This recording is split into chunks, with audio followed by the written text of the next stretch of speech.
Off season versus on. আগেকার concept আলাদা থাকলেও এখন যে ধরনের কম্পিটিশন লেভেল, তাই কোনো প্রো লেভেলের গেমে তোমাকে পার্টিসিপেট করতে হলে অন সিজনের সাথে সাথে সেম ডেডিকেশন রাখতে হবে অফ সিজনেও, যাতে করে তুমি পুরো সিজনে নিজের বডিকে একটা পারফেক্ট কন্ডিশনে রাখতে পারো আর কাটিং ফেজে কম এফোর্ট দিয়ে স্টেজেও দাঁড়াতে পারো। তবে এই রাস্তাটা এতটাও সহজ নয়। সব জিনিসের সাথেই কম্প্রোমাইজ, প্রত্যেকটা অকেশন, প্রত্যেকটা ইনভিটেশন, এভরিথিং। ইভেন চিট মিলও তোমাকে সময় নিতে হবে, আর সেটাও আবার ক্যালোরিজ কাউন্ট করে। আর একটা পছন্দের জিনিস তোমাদের মনে করিয়ে দিই, সুগার ক্রেভিংস। মিষ্টি কার না ভালো লাগে, আবার সেটা যদি হয় ভাইফোঁটায় বোনের হাতে দেওয়া। ভাই সব ভুলে যেতে হবে।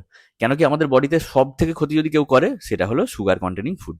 আর বডি বিল্ডিং তো দূরের কথা, ফ্যাট লস বা ওয়েট লস জার্নিতেও তুমি আনসাকসেসফুল হবে যদি তুমি এখনো এই নেশা থেকে বেরোতে না পারো।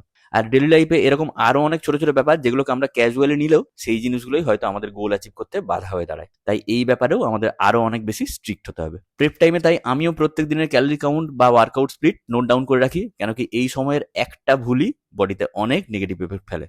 আমার সাথে আর কারা কারা অন সিজন স্টার্ট করেছো কমেন্টে জানিও। আর বডি ট্রান্সফর্ম যারা করতে চাও কিন্তু পাচ্ছ না, আমাকে ডিএম করো।